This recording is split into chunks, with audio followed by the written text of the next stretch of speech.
Hi தங்க குட்டீஸ், எல்லாரும் எப்படி இருக்கீங்க? சாரி, நேற்று எந்த ஒர்க் அவுட்டும் எந்த டயட்டு வீடியோ எதுவுமே போடல. ஏன்னு பார்த்தீங்கன்னா கொஞ்சம் பர்சனல் ஒர்க் இருந்ததுனால நான் வந்து கொஞ்சம் வெளியில போக வேண்டியதா இருந்துச்சு.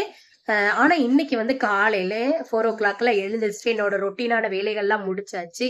முடிச்சிட்டு பார்த்தீங்கன்னா ஒர்க் அவுட் வந்து 1 மணி நேரம் பண்ணியிருக்கேன். இது நாள் வரலையும் நான் 1 மணி நேரம் பண்ணதே இல்லை. நல்ல ஸ்வெட் ஆகிற வரலையும் நான் 1 மணி நேரம் பண்ணியிருக்கேன். வாங்க இப்போ வீடியோக்குள்ள போலாம். இன்னைக்கு பிரேக்ஃபாஸ்ட்டுக்கு ஓட்ஸ் கஞ்சி வந்து செய்ய போறேன். நான் ஓட்ஸ் கஞ்சியோ அதுக்கு வந்து சைட் டிஷ் என்னன்னு பார்த்தீங்கன்னா புடலங்காய் கூட்டு வச்சேன் காலையில. அதுவும் தான் இன்னைக்கு காலையில எடுத்துக்கிட்டேன். மதிய லஞ்சுக்கு வந்து ஒரு சிக்கன் ரெசிபி செய்ய போறேன். சிக்கன் சாலட்னு கூட சொல்லலாம். எப்படி செய்யறதுன்னு சொல்லிட்டு வாங்க போய் பார்ப்போம்.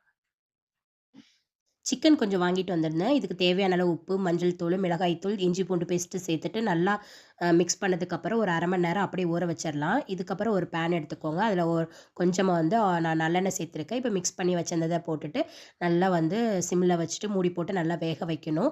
நம்மளுக்கு வேகிறதுக்கு தண்ணி வந்து இதுவே போதுமான அளவாக இருக்கும். தேவைப்பட்டால் சேர்த்துக்கலாம். இதில் கொஞ்சோண்டு சிக்கன் மசாலா வந்து சேர்த்துருக்கேன், அவ்வளோதான். இதுக்கப்புறம் ஒரு பவுலில் வந்து கொஞ்சமாக பெரிய வெங்காயம், வெள்ளரிக்காய் சேர்த்துட்டு நம்ம வேக வச்சிருந்த சிக்கனையும் சேர்த்துட்டு கொஞ்சமாக தயிர் ஊற்றி மிக்ஸ் பண்ணி விட்டுலாம். அவ்வளோதான், நம்மளுக்கு லஞ்ச் வந்து ரெடி ஆயிடுச்சு. சாப்பிட ரொம்ப டேஸ்ட்டாக இருக்கும். நீங்கள் ட்ரை பண்ணி பாருங்கள். நான் இதுதான் ஃபஸ்ட் டைமு இந்த சிக்கன் சாலட் வந்து சாப்பிட்றது. நீங்களும் ட்ரை பண்ணி பார்த்துட்டு எப்படி இருந்துச்சுன்னு கண்டிப்பாக நீங்கள் வந்து சொல்லுங்கள். எல்லாரும் தம்ப்நெயில் பார்த்துட்டு தான் இந்த வீடியோ வந்து கிளிக் பண்ணியிருப்பீங்க.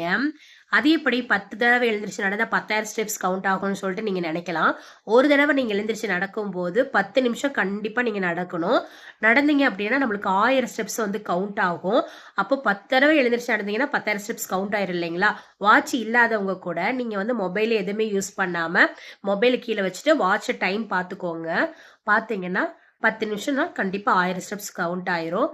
நீங்க வேணா இந்த ட்ரிக்கை ட்ரை பண்ணி பாருங்க. நான் இன்னைக்கு இந்த ட்ரிக்கை தான் ட்ரை பண்ணேன். எனக்கு சக்ஸஸாக முடிஞ்சிச்சு. ட்ரை பண்ணி பார்த்துட்டு கீழே கமெண்ட் செக்ஷனில் எப்படி இருந்துச்சுன்னு சொல்லுங்க. நைட்டு டின்னருக்கு நான் சுண்டல் தான் எடுத்துக்கிட்டேன். தண்ணி வந்து 4 லிட்டர் தண்ணி குடிச்சிட்டேன். இது எத்தனை மணிக்கு நான் எடுத்தேன்னு பார்த்தீங்கன்னா கொஞ்சம் லேட் ஆயிருச்சு. ஒரு 7:20 அந்த மாதிரி ஆயிடுச்சு. வாக்கிங் பார்த்தீங்கன்னா 10,000 ஸ்டெப்ஸ் வந்து கம்ப்ளீட் பண்ணிட்டேன். ஒர்க் அவுட்டும் இன்றைக்கி 1 ஹவர் வந்து பண்ணியாச்சு. அவ்வளோதான். இந்த வீடியோ பிடிச்சிருந்தா மறக்காமல் சப்ஸ்கிரைப் பண்ணுங்கள், லைக் பண்ணுங்கள். தேங்க்யூ, பாய்.